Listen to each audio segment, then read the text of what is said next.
पंजाब के लिए बहुत ही ऐतिहासिक दिन है। पंजाब पहली स्टेट बन जाएगा देश का जिनके पास अलग से सड़क सुरक्षा फोर्स है। कई बार ऐसी घटनाएं सुनने को मिलती है कि पूरा परिवार ही खत्म हो गया एक एक्सीडेंट में।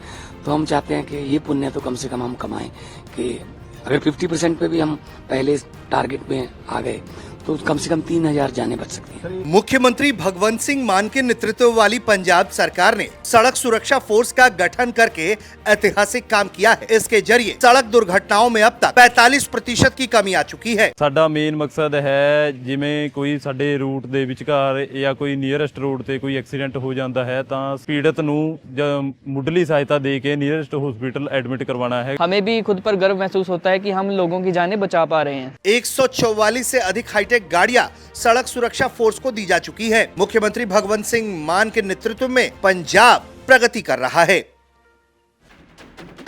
एक और चीन ने छठी पीढ़ी का लड़ाकू विमान बनाने का ऐलान किया है। आपको बता दें, छठी पीढ़ी के लड़ाकू विमानों का मतलब सिर्फ एडवांस तकनीकों से लैस विमान नहीं, बल्कि एक ऐसा सिस्टम है जो युद्ध की परिभाषा को बदल सकता है।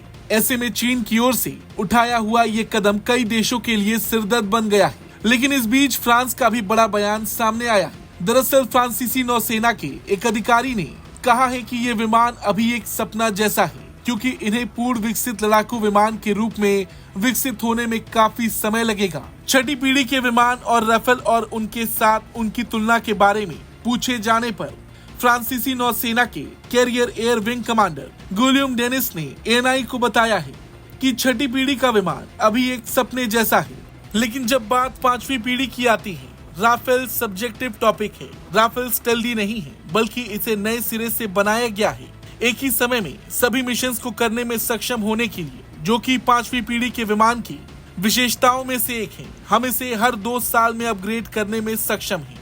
राफेल की हवा से हवा में मार करने वाली मेटियोर मिसाइल शायद दुनिया में मिलने वाली सबसे अच्छी मिसाइलों में से एक है। 6th जनरेशन एयरक्राफ्ट फिलहाल सिर्फ पेपर पर ही है।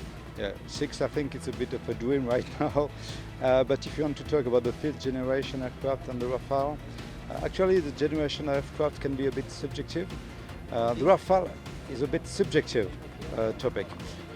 The Rafale is not stealthy, that's the point, but it has been built from the very scratch to be an omni-role fighter, to be able to do all the mission at the same time, which is one of the features of the 5th generation aircraft. And actually we are able to upgrade it like every 2 years.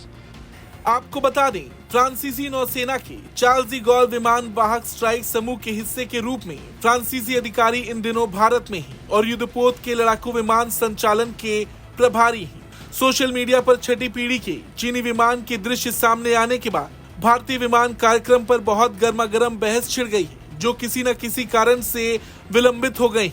Rafale marine भारतीय नौसेना की पसंद है, जिसे जल्द ही अपने स्वदेशी विमान वाहक INS विक्रांत के लिए इनमें से 16 विमानों को खरीदने के लिए अनुबंध पर हस्ताक्षर करने की उम्मीद है।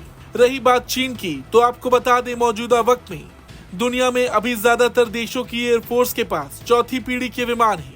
कुछ देश ऐसे भी हैं जिनके पास पांचवी पीढ़ी के लड़ाकू विमान हैं, जिसे चीन, अमेरिका, रूस और तुर्की जैसे देशों ने बनाया है। लेकिन अब छठी पीढ़ी के लड़ाकू विमानों के निर्माण के लिए भी रेस शुरू हो चुकी है। चीन भले ही कुछ भी दावा कर रहा हो, मगर फ्रांस का जो बयान सामने आया है वो अपने आप में बहुत कुछ बयां करता है। फ्रांसीसी नौसेना के कैरियर एयर विंग कमांडर के दिए गए इस बयान पर आपका क्या कुछ कहना है, कमेंट करके जरूर बताएं। ब्यूरो रिपोर्ट, भारत तक।